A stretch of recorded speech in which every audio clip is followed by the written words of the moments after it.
My name is Vivian Medina. I studied a PhD with Creative Practice component at the Dance Studies department.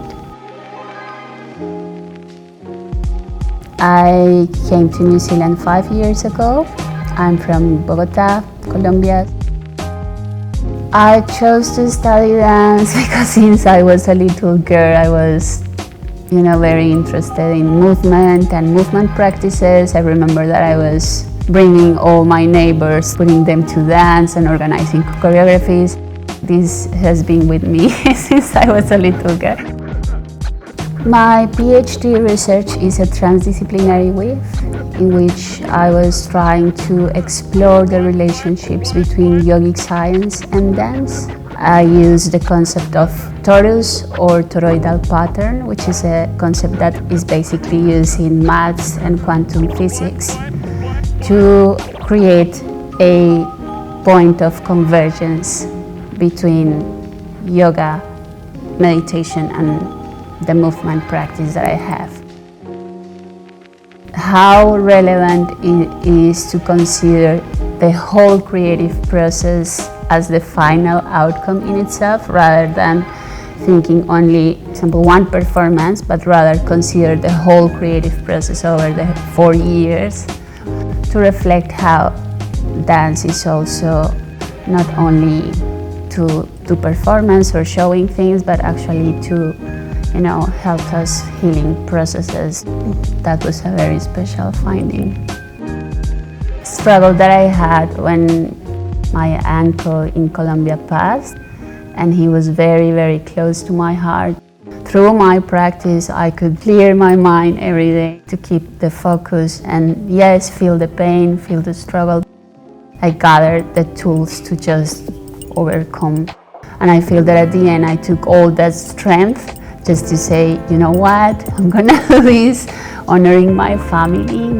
That was my drive.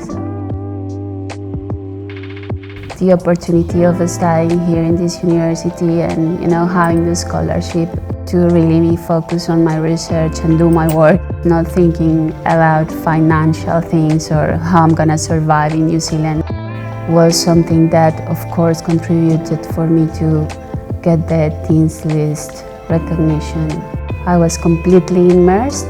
Great opportunity for someone who is coming from overseas, but I never expected all that I received over these 4 years. And this allowed me to, for example, propose some spaces for communities here, like of refugees or migrant people.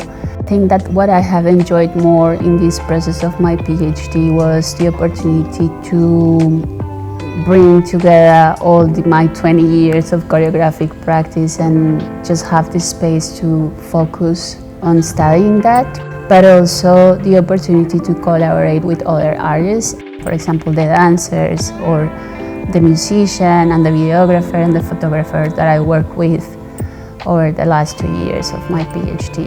So that was an amazing opportunity. I've had the opportunity this semester of teaching contemporary dance at the Dance Studies department. I also work education program development at Touch Compass, which is a disability-led, very renowned disability-led dance company here in New Zealand, organizing all the educational programs, trying to bring more consciousness about disability. My advice for students looking to study dance is that remember that dance is very powerful. It's something that has been used in ancient traditions for healing, for connecting with others, for connecting with ourselves, but also with nature and the universe. So it's really important to have that awareness, and through the performance that we can share our practice. But there's a whole realm behind just the physical structure. And I feel that dance has been caged for so many years in the technique and the forms, but it's the spirit within that is gonna make that dance very, very powerful. So my advice is to try to find that inner thing that is moving within our own dance and creative practice, so it can be more powerful. All the time acknowledging that inner voice and that creative, authentic being that we are.